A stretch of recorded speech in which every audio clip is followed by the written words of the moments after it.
Country people them with the salute now for this side for Equinoxe Story House with the glad so we do meet up again another time for we for turn back for some of the strong story them for inside the week. Sabi say week will just finish. Now week self we country is stand up strong for talk say may they fight this war sick with the column say corona way turn nyati enter for inside we country. Sabi self say by force ndonga men it be happen when a chief Dr. Joseph John Gute it be happen and for that side for Yawindi. After that ndonga men 13 commandia them they be come out so inside story for this Saturday we go concentrate plenty on top this palaver for corona. Sabi self say yesterday before we be one sleep minister for sick people them Dr. Malauda Malashi he be they announce say he dey so with 27 case now the number them that we Cameroon he don't get and just now and even some book we big man for hospital for aside for Ganako obstetric for Yasa Douala he be they announce say one person today for Douala where they be tasty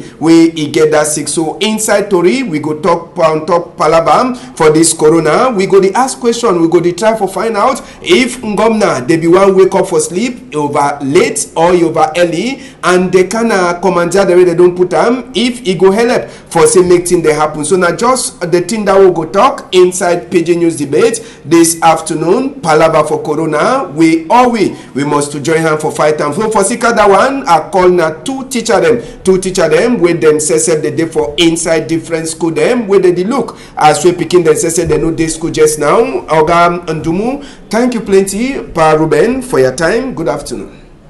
Yeah, good afternoon Mr. Ambassador, and thanks again for this invite where you invite me so that I come sitting with the happen for country, especially as you don't talk about this coronavirus where you don't visit we. Alright, another person as well be talk for now, na palava for teacher them will concentrate plenty. Maybe next week we go meet up, mommy them too for house. But just now, Oga Walters, good afternoon. Good afternoon, Ambassador. Thank you for inviting me to discuss with you this day.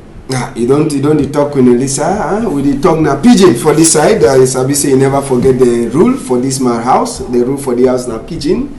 No, be now you know the for school. Yes, no now PIDGIN will use no fear. Yes, now PIDGIN will use All right, so country people them Tori for this afternoon, Tori for inside PIDGIN news debate. We did concentrate plenty on top palava for corona. Yesterday for night, as so the start one time for inside photo. We take on a talk as we Minister Malauda Malashi, we na minister for sick people them for evening time. A try for tell we for Friday night. Say the number for people that they don't get that sick just now for country na 27 and minister for inside that talk where he talk for Twitter he talk for we say this so people there they get the case now people there they come out from outside country they bring them for inside the country means say they come out for country the way this sick he did for this. So yesterday for night Dr. Malauda Malashi he just he talk for we say na 27 new case them again they don't enter. But before minister B1 talk this talk we go enter for the other photo where minister be the announce that one na before it means say for 20 number 20 day for inside March so yesterday for around 7 o'clock for a morning time where it is so minister he talk say it is so it show say even as when governor he don't put plenty commander them for say make people then try for follow for say make they fight this war sick it show say plenty people then they never so one get the belief or they will no one agree say it is so this sick it dey and for morning time for a Friday minister be talk say 7 new cases in the day where they be meet up and for inside when they now for 7:59 for morning time when minister be write the one for tweet then for evening time number a climb go now for 27 and just for sabi when we look inside this palava plenty minister for sick people themselves inside book will be come out on Thursday it be the talk for we say it is so the first 2 cases for people that they be get this sick when they be there on top of hospital bed they be don't already turn fine it means say the sick it don't come out for their skin whatever maybe we'll talk on top with that photo say they don't come out for their skin and they don't send them back for their house.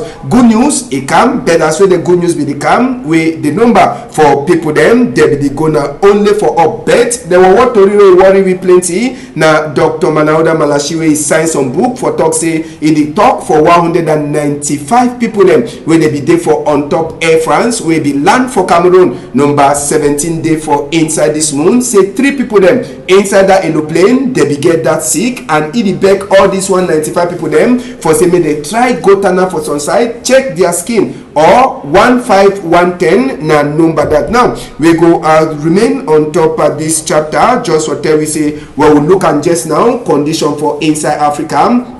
This place where we get this orange color. Now place in that we will get around 1 to 10 people there they get the sick. Place where they get red color we get around 11 to 110 people them. Just for tell we say the signal of yesterday from yesterday number 20 day where they adjust this calendar for Africa. Then place where black or white now place that way the CM say this so that sick it never pass for Africa. So if you want to look and clear they like say for almost all the African continent. Almost all apart from some place them where the sick it never touch them, but the sick it already work enter for inside Africa. So now we go discuss more before we take on a show or another team for you. You don't see this palaver minister for sick people them, he don't always talk. Now when you see the first time we hear the case prof tell we Asabi say they begin one commander, 13 commanders in school they lock. Asabi say your school to don't lock. Now tell me this sick for you believe him? Yeah, Mr. Ambassador. You know, if you ask me again, I can talk whether I believe him. I think I be one of I be one of the person who I really go I be out for actually try for preach for people they may know say this sick never sick for politics. Time for politics don't pass. It's the time where any man give or put politics for down. Any code way in a code for politics. Whether not for side for CBDM, SDM, and so many put them for down. Because now the common fight way all man get for be engaged. For side for talk about school, we don't discover say Cameroon be a little bit late from my own point of view for this particular for tackle this issue. It be say that what this thing we just start with they discover that 2 people them. Now that way they really get for put down these measures them. But they will leave them small that people will go out small. Then now why that we see the case they try for multiply. But not that notwithstanding, we still things okay for congratulate mostly the minister for public health because we see say they work day and night. Anytime he treat, he give us the information and we see say nothing way if all man join for you back for respect that 13 measures the way they put them, it go hell away. But I get small fear because it be like the rate at which we go out the top. People they never really understand whether this sick it go on. Why they talk so? Minister don't talk say may man not carry for motorcycle may not be more than 2. We see they still carry 4. Taxi they still overload. Bus they still overload. But people they still there for bar. So I the fear and I the really fear say this issue the outcome will be more catastrophic because now we see how the case they go for big people because the one rise in what we call geometrical progression. Means the one triple na triple, and if you will not take care for follow up that measures, then more wait bad news. Well, we know they pray for bad news. So Gacha Walters, this palaver for Corona. You too, you been a teacher. When you don't follow the thing, with the people that some people that talk saying governor wake up early, say they like say they be the first sleep, but they wake up early. Now, even as well they wake up late. Sorry, you check say they go fit for fights. They don't put commander them so they 13. They go fit for fights. We go help them for fight. Yes, we discover say government don't decide for take over this issue for coronavirus. For me, I see say government if he take and well, he start and well, but the problem is say he start and then leave them. Because the thing them be before they take this 13 measure them, if it don't be and people they don't hear about the issue. He don't take the first 2 cases them. He take and leave and he lose. People then they still come and go for their different sides. Where in the thing we really cause and before we see as Pan the modern really talk for that side, we see say the number they instead the triple every day because we be just there for Wednesday we be get around 7, but today we dey 27. And the measures them where the government they take and people they look up society they know they take into consideration they not even bother you see people then they still back up from one quarter to the other where they say people then remain for house you see people then still gather more than 50 for place and tomorrow for church tomorrow you are be certain say you go see church service they go on tomorrow. So we see say measures then we government don't take them it be very important but the one we will go for implement them we not struggle for implement them because think them as the only they continue But we pray say meeting them work fine so that this pandemic it go finish. Now, one of the things that we in Gomna be talk on top this palaver, na palaver for inside school them, we school that they don't lock since. Now, another thing they bring yesterday, Minister for Big Book, Professor Jacques Famindongo, he be there with the all university head people them for try for check whether they fit start teach picking them from internet. It means say they do all thing from internet. Now, you check say that thing where they want teach speaking them from internet, where they call and say distance learning. It go fit worker for inside Cameroon. Thing where they be done the talk and since it never ever be practic. But now the ones that if you say go, it go fit help for this picking the way they do for house for actually learn book fine. Yes, I just want to talk this one. I see when you see man way he gets something for worker, man way get food for worker. You not get food for worker. You dey talk say me. You want worker too, it be difficult. Waiting one the one struggle for talk now say this e-learning for other book they call and say e-learning, distance studies. You study for a distance. Yes, it be possible for other country or online studies. It be possible for other country, but for here, it be very impossible. Man, I really talk because take for example, we know if a grade semi picking come with phone for school. How you go manage get telephone number for a papa? How you manage get telephone number for no matter don't leave a papa for you they picking? And they will picking them, not be the normal picking the way they talk, say they be happy. Someone they be very happy for remain for house. And then someone then they don't even they be very pleased for things where they happen. So for me, I just say we get if we feel be take into if we feel worker, if we feel get techniques or technology, but we not get nothing. We not even get the platform. Platform they never initiate the platform we picking and study online. So upon all these things, I say it's a good initiative, but as a minister don't talk for up. It means say it means start for almost to see how it go finally come to an end. Now, for some developed country, their own day plenty internet and jotting when you work they do your thing. Even if you know pay money or the for Cameroon, you must put your name for some one of the company them for subscribe for internet. You sure say this far away learning we picking the go sit down for house, then teacher go descend, they will do thing that it is possible for Cameroon now.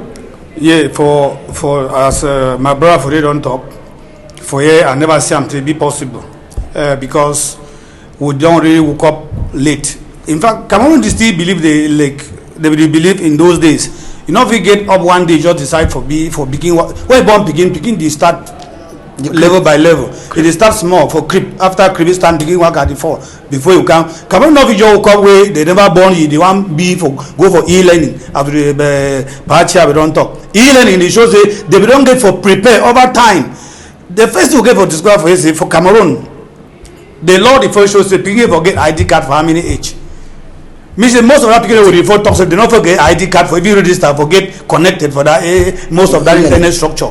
Then the first thing I say will never afford build up the capacity for the picking them. What does the capacity? What do I mean? How many picking them get telephone the village she don't work day? Yes. Because when they want to talk telephone where they get for she don't work day like it never any kind of telephone. Then we count the first day for low standard way will not fit first start for thing about that one. I think the thing I feel try for talk now and I say for this coronavirus, no just be content say may it not waste time for Cameroon because if you waste time for Cameroon, many things will go wrong. One, education will be suspended. That will be very clear because if you look the way it be, they think now the first it is spread now the one way come now that will catch them now. When we don't start now for spread locally, we don't start now begin jump maybe through me to you. That will be more catastrophic. Will be more worse. For now, with the still turn around way they enter. So when we don't start now begin go now for villages them for quarter them. That one even hospital capacity no fit for container. So I told her I say may all man try for respect. We don't send picking them for house. Don't want close picking them for send them for house. We don't really tell them say may they know say they go house. May all man not develop fear. But may all man listen for radio, listen for TV, for follow up thing where they will talk for they apply them because the best method now prevention. If you take that prevention very well, right. At least the people they get them, they will feel quarantine them or how we talk, so we isolate them. Then within the time, keep them for one side. In the long run now, at least the thing will just go. Then another thing before we want to continue, make people follow thing minister they talk with WHO. where they control the whole world about health problem. Maybe they stop for go for quarter or they go for Ngambe house. For things sometimes, this for plastic sometimes, and sometimes no. For talk say they want chop bitter. Yes, or chop garlic and so on. No, that one it will fail with plenty. Never confirm. Now, another big thing where minister today don't talk. The one a minister where they look at or market them. He don't talk say the way we market go the worker now. He don't talk say from 5 o'clock to 7 o'clock. They go open market bena for say me the clean market so that being able they start say from 7 to 4 o'clock. 4 o'clock they get for close all marketplace them. Then now from 4 o'clock we market the close they get for clean market again so till the next day. Now when they try for ask you sure say this one for inside market it go fit for worker say they go lock market. People they talk say even the place than Dokoti. It then I say they never hear palava the corona for sick. I say the traffic way so they dey. And the people that they enjoy skin. So it's just say this one to go fi waka. Pa ambassador, you really talk say you fi waka, you don't know country. You go fi waka. The problem I say, may the people they not understand, they should on sign a document and say you go waka. May they send people them for outside. May the people then go outside, try to educate the people them. May they try to talk with them. May they talk man to man. Send people them. May they go like campaign. They thought they do vaccination. They see people they work for door to door. May the government take that initiative. They get the means, they get the money, they get the manpower for send the people they made to go now begin work at the top. Even I don't see for some country like for Senegal where they don't bring some small book them. They go even for taxi. They give them for people for Ivory Coast. For Ivory Coast, yes. They give them. All man they read them. That the most important thing is information and communication. Good. So maybe don't know you run for office or your own they begin talk say no, may they not do this, may they not do that. Cameroon be difficult. And any man we want to keep it for us for one day, they can place wait till you go chop. Before I even land for, they won't go for some country like America. When they say me man no go for work, they give them wait till they call them say minimum wage when na $1,000 inside 2 years you no go work. You stay for house. But when you talk a man say man will go sell one come back one time for chop. He tells me no go market. First because that you will get for look am. He go chop waiting. Now Ugacha Waters will see talk on top this. It sure say for lock market for 4 o'clock, it go dey easy. As we don't finally, as you first about the talk for that side, I look now say it means a minister. I dey ask my own a question. I say it means a minister gets a particular time where coronavirus it go fair wait the clean market before it come, before people then come. Or now waiting. I dey ask also because they say they stop from 5 to 7 for clean market. Now for clean market. And then when the people then come, now say the coronavirus is still for market, or now say that people then go still bring for market. You sabi say one thing and say we get for clean ourselves first, we get for clean the place all day. Now one of the things that hygiene we must observe. But now with the talking at that period, 7 to 4 o'clock, mommy the way they can't sell cocoa, mommy they go buy cocoa bring them, jama bring them. They go fit for sell, come out for 4 o'clock. When minister don't talk at 4 o'clock. We all market them for country. They get for close. Thing when my papa don't talk for the other side. It be very correct. Say they get for first of all sensitize me. They make the people they know say now the existing situation. We not get for do this. We not get for do this for protect against we not life tomorrow. But if man no do it means say you just there in the float. You the float. So that 4 o'clock you know can mean nothing for you. 5 o'clock you know can mean nothing for you. 7 o'clock you know can mean nothing for you. So upon all the thing them would just adjust the one proposed and say it is for me they really take into go into the local markets, especially market where they don't even know. Some people they never even know into local areas. Me they really go into the market and then talk about this thing then so that I could hear tomorrow. So that thing I want to have my brother see me according for this. Something I want to have add and say. See, government don't reach on level where they get for try for assist the local population. The people begin work out this thing where they put them up.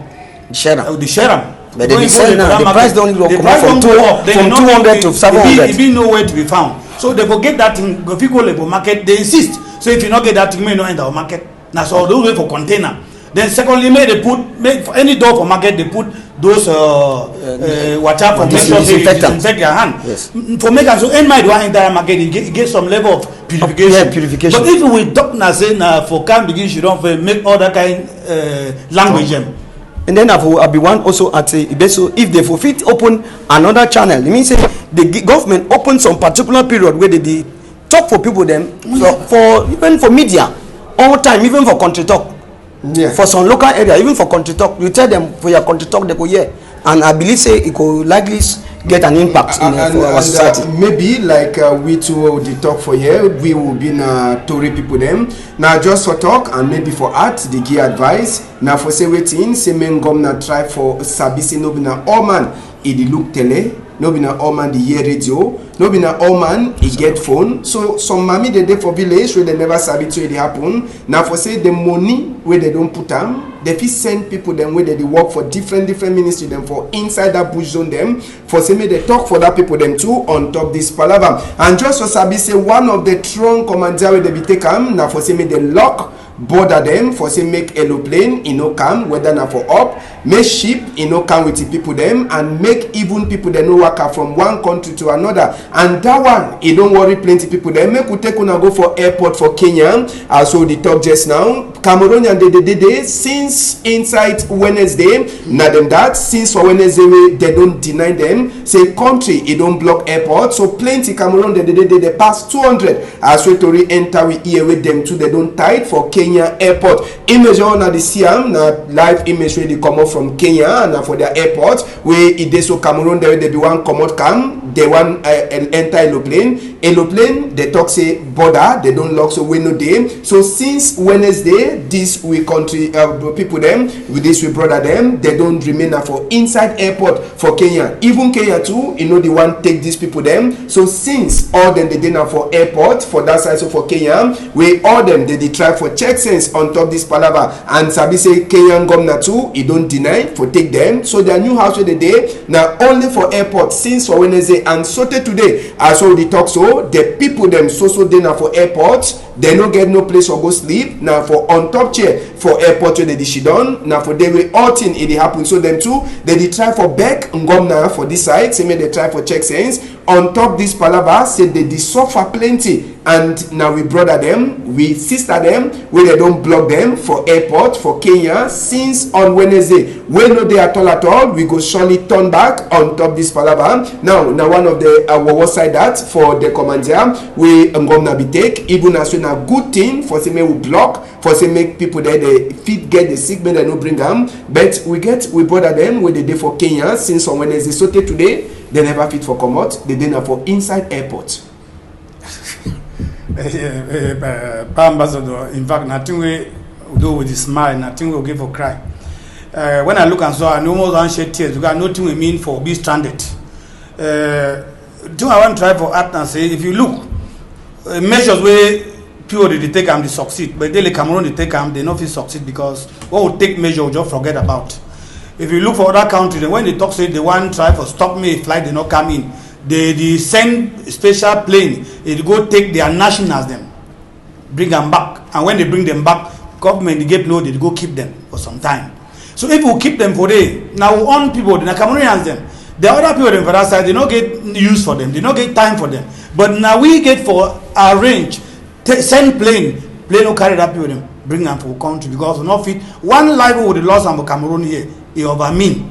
And no, not back calculate say for keep them for then the solution. The best solution now will bring them back, then keep them, isolate them for some particular place. So I beg, say minister way the help, we don't really see the minister for help. He do his best. But one time for talk say, since we this sick now, see we don't come, all politics will be for down now. Make other ministers them. No only see them. I went small war they run, go for from maybe now the main war is to fight them. Because coronavirus don't can kill all war for Cameroon. And we talk say, make all ministers, make all directors them. May they focus towards this particular coronavirus. Even parliamentarians them.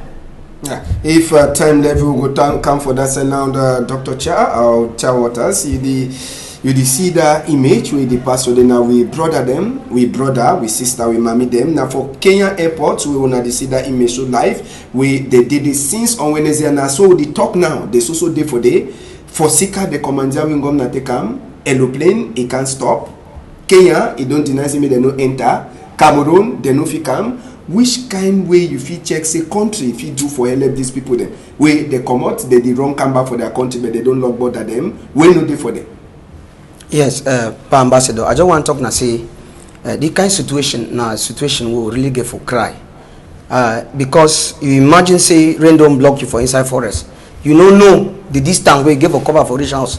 So you will see the people then. So I really pity, I get a pity, because play with them they so they stand for up 24 on 24. She don't, and the people then waiting there for inside their country, they don't get nothing for do with them because they don't get use for them.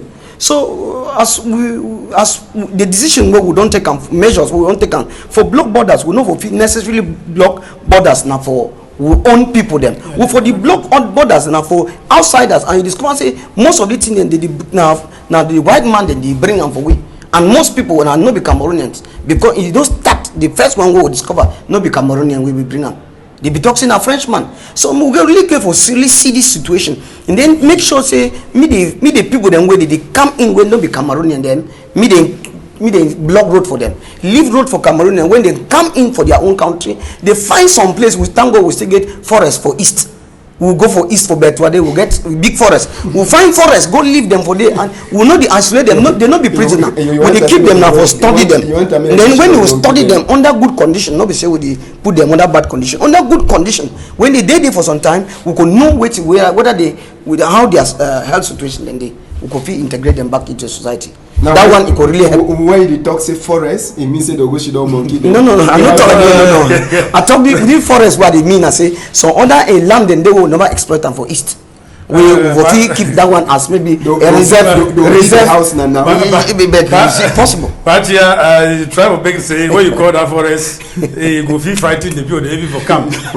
Two are the try to turn and say we still get places for town where we keep them for day. The other thing they spread the way with the thing. It may be airborne. As we talk now, just say if you run 1 meter away from another person, you know if you catch you that kind of way.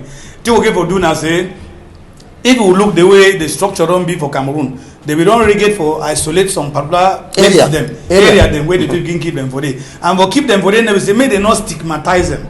May they not make them like they can't get some sick way with this. You know in those days when they say you get leprosy, you how mad you run, they reject you. So they not get that kind of sick. They probably just say we try to make they protect themselves, then protect other people them.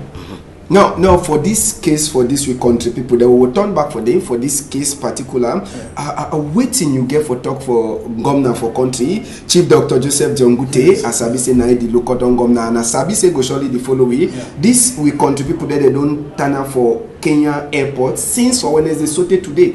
Wait till you check say governor fit do for them. Now for say they fit send special aeroplane. They go take them, then they can't keep them for some place, or they go leave them for they sote. They talk saying they don't finish your country. Yeah, Mr. Ambassador, we don't for talk say the best situation now say may they go take them, bring them back for their country because man will be free for your own country than for outside.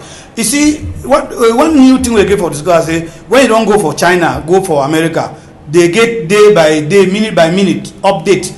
And when people they don't go say they are citizens and be for stranded for another place, they send special flight for go bring them back for country. So make Cameroon. I don't feel talk for some news of get and say the problem never for bring out that measures. The problem that the implementation for follow up that measures. Say you don't write them. How will we do? Say may turn up.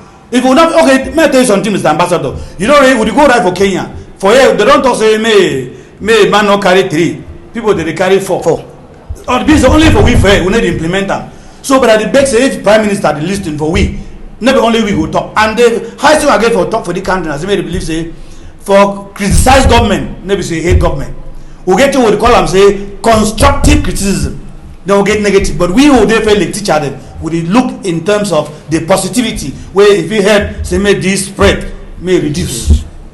And just for Sabi, we go surely turn back. We go turn back for this case for Cameroon people. They did for Kenya. They don't block for this since on Wednesday for Sika Komanda when governor take the dinner for airport Kenya too. It don't deny me they don't enter. So now airport we don't turn their house. We go turn back for the inside order to read them for here. But just for Sabi, say for Douala here too, governor for littoral. It don't did so continue for the talk with the people them inside this week we just finished. Congo side it be passed for social media say 400 of the people that they be there inside aeroplane where governor be go stop them for that side. So for Douala airport, they be get that sick and all them say some of them they don't run. But governor inside the week try for talk for people them for Douala say that one a big pom where social media it don't talk am, and just now it try for talk say all the people them where they be bring them they find for some place. Now waiting be the condition for some of these people them where they so they don't bring them for inside country.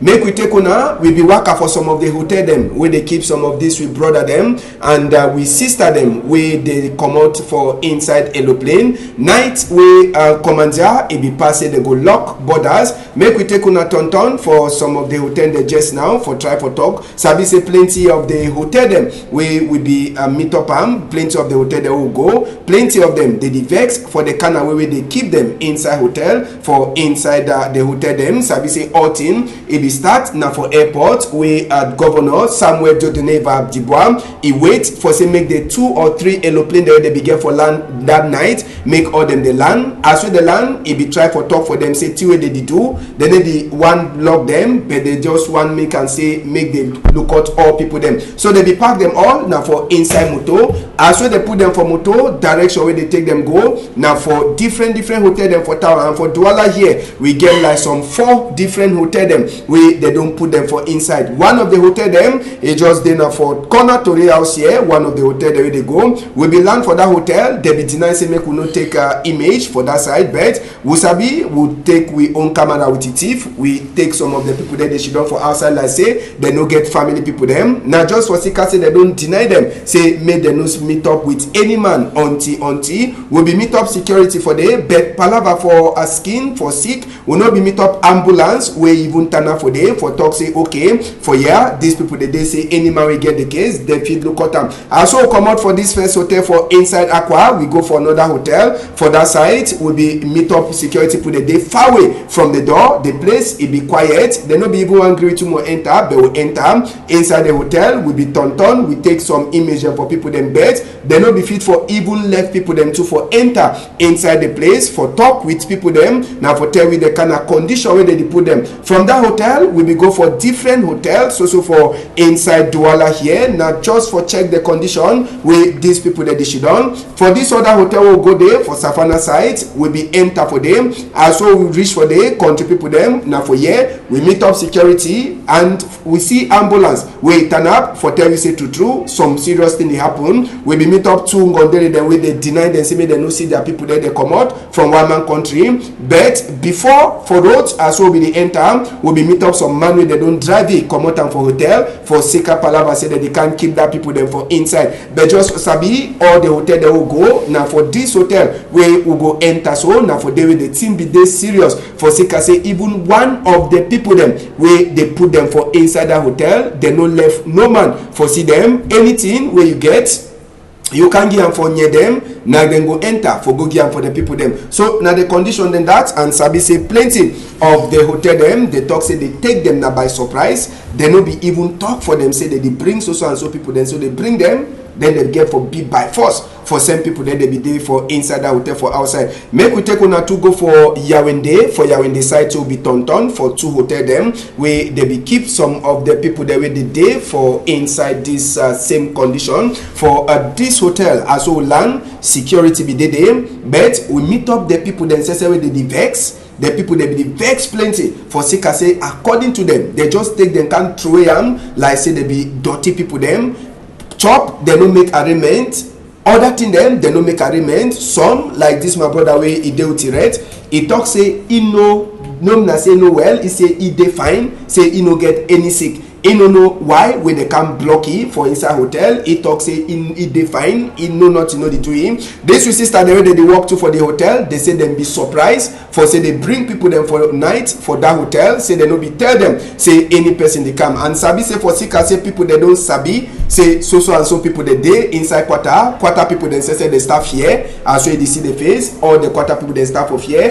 they cover their nose them they check say the people then they don't carry the sick they come but sabi say they no be talk say any of them if he get the sick Now just palava for prevent, for say make things they no happen. Other hotel will go there, the people there they be there for that hotel. For there, they vex na vex. Chop in no day, no nothing no day they prepare for them. They just can't throw them. Now only them the chop from their pocket. Where this kind of thing, according to them, the same government we don't get for do all thing for make the people them for understand. So we be the talk palava the condition where these people there they don't bring the decision. You don't see them for Douala, Yawende, the people then they vex. And they like say they no be plan no nothing. They just surprise this hotel them, bring people them for there, and the hotel they say they ask question.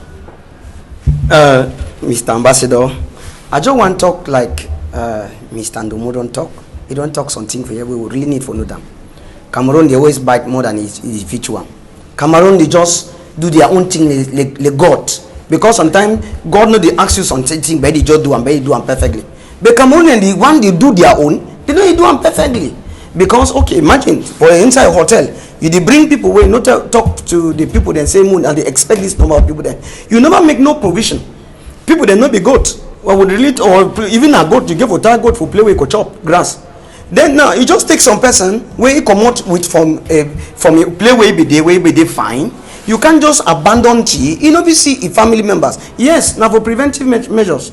But at the first talk now, the one way they go, where they not preview, they not tell the people them. Say this one they begin expect. Say this kind of people then go visit you now, and I saw they go they wait to be the condition where needed. If they will ask them for the hotel manager, then they will don't talk for them. Say okay, be so we find some who would struggle for do provision for this one and this one. People then they come for night. You go feel say go do wait to be about the people then where they be they can pay the day for inside that hotel.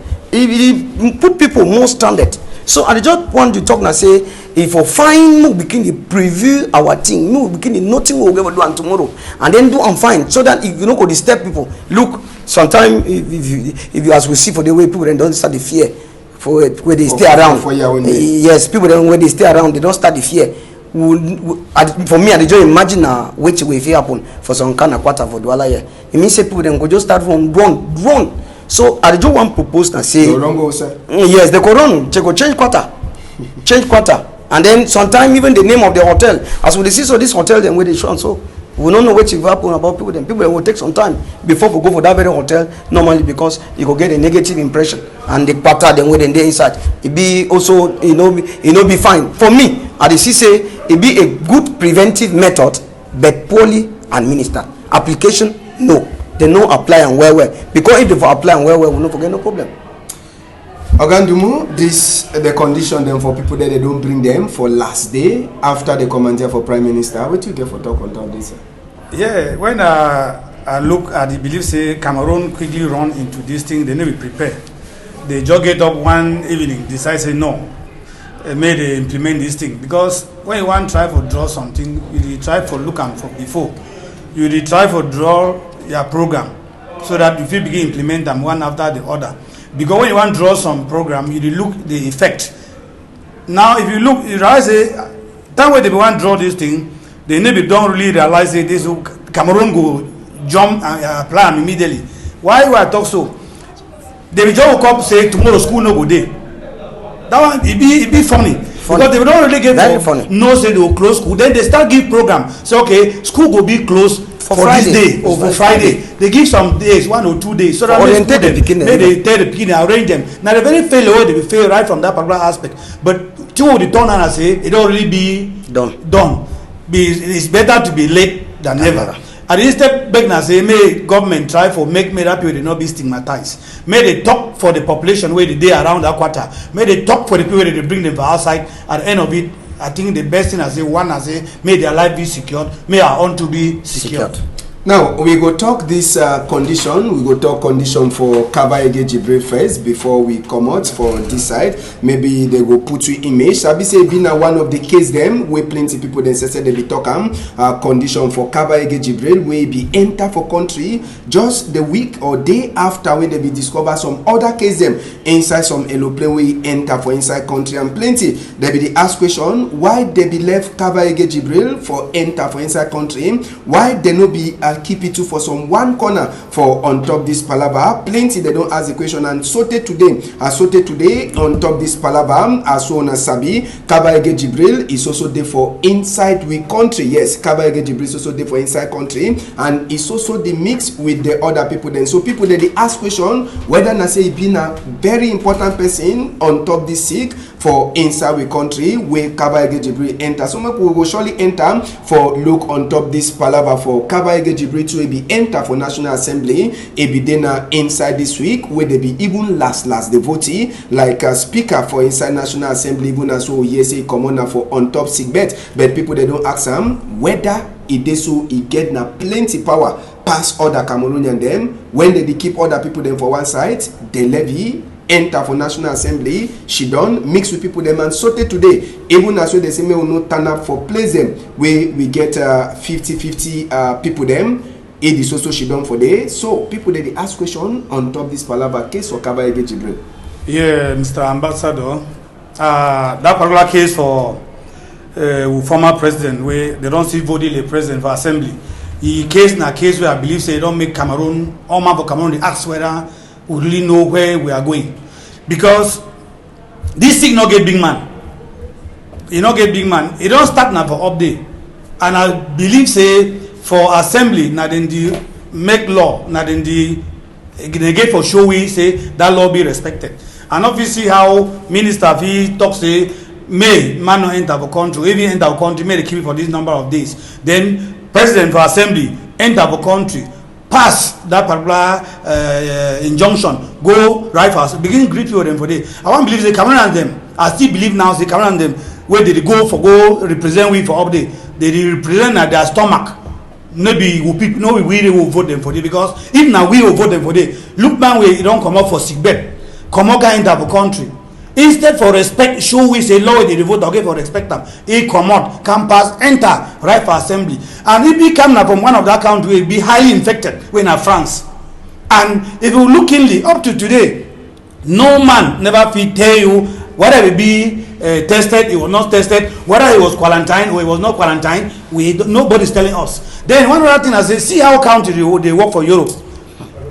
One to tell you, I say when you want to succeed, copy for some man. We don't succeed. China don't read proof of it, say they want to conquer that sick. So we get for learn for China. For America, you see say population be forced Donald Trump for take that test. If you remember the fallout, they force you and finally take that test for proof say be negative. But for here, they like politic and the people they day for update, they conquer even superior. They be superior. Even sick, they be superior even for sick. So at the back now say up to today, may minister and may prime minister tell us about this our house speaker where they don't elect, even they sitting for yesterday, it will be presented. How they will vote man today, then the next day me say we just call for back. You see even the way they work Mr. Ambassador, man is sick now. Man we don't be for almost close to it go about 80 years. It don't be for assembly for more than 30 years, which is the really final. Okay, young boys them so that same party. So I believe and then yesterday now the older speaker, now the older man woman for house be still represent the speaker. It be negative. May they really take Cameroon and wait till it be wrong. I know end for day. Next thing I say, imagine say we need talk say get up, we need to talk so. But we sabi and you sabi say the age it matter too, and where you feel catch it matter. Yes. But no man no talk say get up. Not just the palaver. No, so, now follow. Yes, I want to say follow, Mr. Ambassador. And you see, they talk say Italy. Their case where they don't die, they don't pass even the one for China. Why? Because Italy in a country where they call and say for people say aging country. Their population for the most of them are old people. I would say most of these sick them they attack and they destroy more old people them than the young people them or people them for middle age. So I still believe say made Cameroon tell me the status and the state of the former president. Oh, see the way they work out. So they will not hate it, but when they don't tire, you get for rest. Yes, okay, Chawaters on top of this palaver service, Pandumu don't talk plenty, but plenty, even some barrister them like Barrister Bobala Felix be the talk say normal, they begin for end parliament if they begin for follow the 13 commander them. Where Prime Minister Guillaume, no she done for side with 50 people, they more than 50 people, 167. So I just want to talk now say Cameroon na a law country, but law they abide for certain particular, that's for some particular people them. Why I talk so? First, normally all man they enter for Cameroon. Where do one enter for Cameroon? Because commander be don't come out. Measures they be don't be. Well, we don't take the measures them for. So see, meeting then they go well for country. We will not be contaminated like other countries. But take all man, because see, he don't come back. He don't go now only for your house. He come out go now for parliament. It means say many head of family them then they for that family for that parliament. It means say when they want come out, how many family they would carry and go if you get them. We no matter talk say get them. If you get them, what to be the measure where they be fair taken for day. Would they even talk? No, they even go far. Before the commander then the one come out, it will be talk say mean no more than 50% remain for one place. But it will be within that time where they stay there for day. How many people then be there for day? 167. And inside the 167, the next day, just the next day, the number reduced by the number of people then where they be absent. Where the first man will be absent, being a man where they be voted the next day. So would they go for front or would they go for back? So I just want to talk now say law for Cameroon, may it take all man. I know we can keep law, the maintain semi law no be directed only for some particular people. And just for Sabi say Tori for PIDGIN News debate, we be concentrate plenty now on top this palaver for Corona. We Sabi say other thing they pass, but we skin better pass other thing them. So we just remind una for outside day. Wait una get for do is simple. Make una the wash una hand with soap or with that white man water with the call sanitizer. Every after 1 hour, make you no salute person. Where you want cough, na so you go do. Where you want sneeze, you do am so. And as so the talk, no stand up for place where plenty people they day. If you day for the day the cough, make you wear that way doctor they wear them for their face when they want to person in belly for inside hospital, so that you go cover yourself and you know go give different people than 6. So for now the only way that we will look at ourselves, na say make we dey clean first before we check any other thing. They no overturn for corner person where you see and say the cough, all that one then so nothing they will get for run come out on top. We dey join up with other people them for talk say make we fight Corona outside our country. We get announced before we finish this afternoon. We get one announce for person we don't lost. Maybe we will get that photo for person we don't lost where they call him Musungu favor some pikin we don't lost. We go show now photo for that pikin. The pikin then 12 years as we enter for inside Tori. Okay, well, they just talk for we, so we also get some more time. So we will not finish story. We just get for continue. So we don't finish talk palaver for Corona. Other Tori them, we will get them inside Tori house today. Make we enter for National Assembly again. Yes, National Assembly. Just for talk for we say inside the week. Kavayege Jibril, they voted back again like speaker for inside National Assembly. Sabi say vote it be happen, and now 167 people they be write their name for vote. Kavayege Jibril he get 147. Then 18 vote they be they empty and they put it back on top the chair like speaker for National Assembly. And the one is surprised plenty people them because Congo Sabi do this start come say they so repe no go dey again, but plenty people them they surprised say on top this number so they 140 something they vote, then 18 vote, then they come empty. Now people they ask them waiting be the way forward for inside the parliament. Young people they know the day how they go manage. We don't just talk only day after they vote them, the next day you know the day for office. Now true, Cameroon they gonna for back for me because we no get young talented blood where they still hot for push we country may go ahead. Wait till the talk with the ghost keep on live inside all idea them. I want to take a look example for me. I start class 2. I start the year that name say Kavayege Jibril. I struggle for spell am and the spell am you know the give. I go up to class 7 and that's what year am. Grow up to you today we have been a papa for plenty picking them. I still hear this very name. It shows say Kamunge na one system blocked where they inside with skin. Now the old blood it remain, and when they talk say old blood, sometimes they give advice, but they give good advice, but the advice need for be implemented or for put in for function now by young blood. When you look for inside parliament, look well you could see say you will discover some young one then they inside. Some young one then they inside. It should say if they fulfill give the opportunity for that one then way then they inside, the one with the answer call so. Answer telephone so.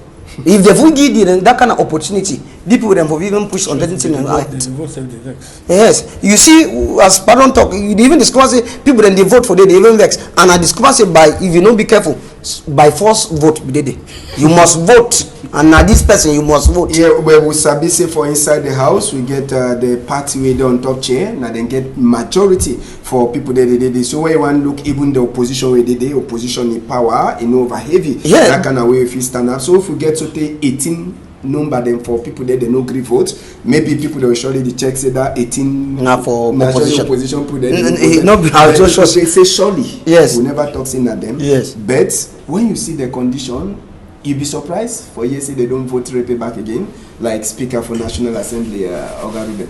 Yeah, me in particular, we are there. We don't know say the wrong body since. Just the coming. Just the coming on top. We come out for sick bed. The camp. Where they before suspend the election time when they be there. They be already give signal say na you go there for chair. So no need no they not surprising. Maybe they surprise other Cameroonians them. But I still want to try to talk like my brother for they don't talk say. You see, Cameroon account where they don't really will be blessed by nature, but human being they try to destroy the beautiful country.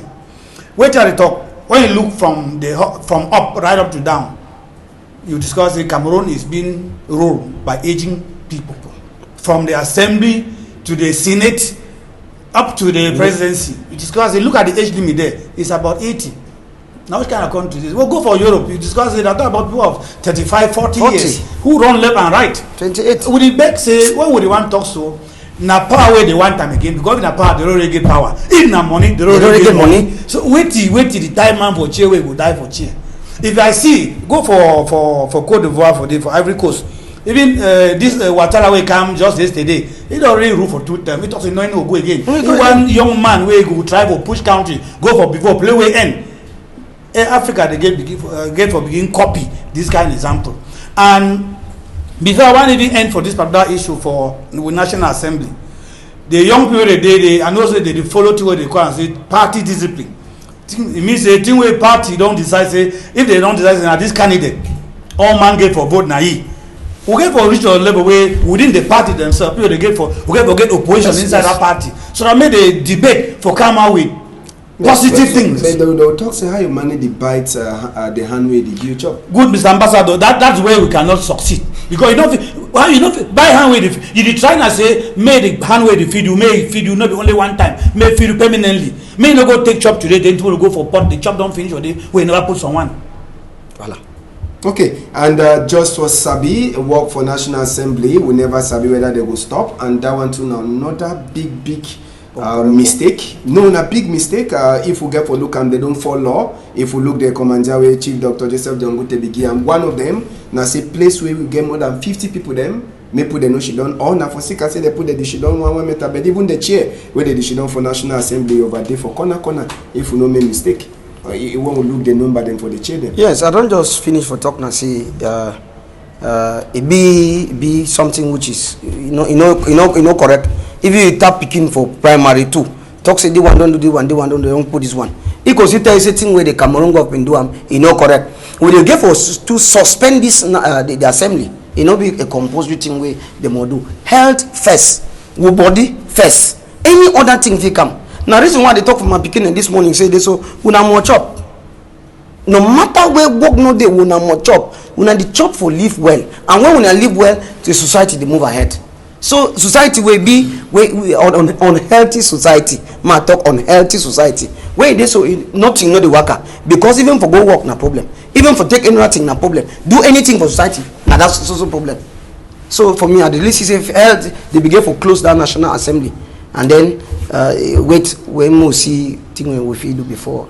All right, we go finish Tori now. True for yeah. We not go talk now fake one again. Make we get this announced or person we don't lose before we come out this afternoon. Get some small picking. We they 12 years. This picking the name na Favor Ta we don't lose now they picking that. we ide so a pikin don lost. They calling a Musongong favor ta we the mommy they announce say he don't lost. Now 12 years old pikin they talk say he come out for their family house for Bonaberi Rai on Sunday number 15 day for inside this moon for 12 o'clock.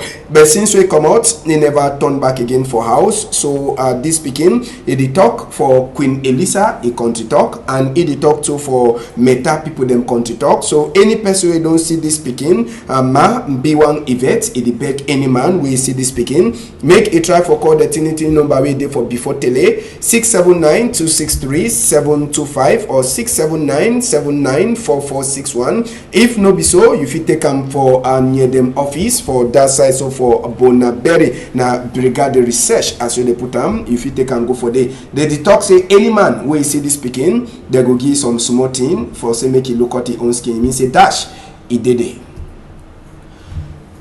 So we don't finish and make una no forget for keep clean. It means say make we look at ourselves. Now the best thing that we will use and fight Corona. Thank you plenty, Oga Walters. Thank you. Thank you, Mr. Ambassador. Thank you, fellow visionaries. Okay, thank you to plenty, Prof. Thank you, Mr. Ambassador. Thank you for Equinoxe, because Equinoxe don't make we be proud for Cameroon. Then again, I want back say me beginning when they don't send them for house, may they know say it never be end, may they continue for the study for house. Little difficulties, and may they try to get in touch with their teacher and using any other method. Thank you. Yes, speaking the way the day has, una put on a head for book quiet. Prof don't broke them over plenty. So you were mommy for us, picking them for us, make them make the also they look their book, make them overplay. Thank you plenty. Warren Zede, thank you to Ledu, thank you Malis. If people they miss them for Sunday, on a fish also look Ambassador go turn back for Monday. If all work fine for some time, we think the way they don't pass inside this weekend. On a whole and tight for outside.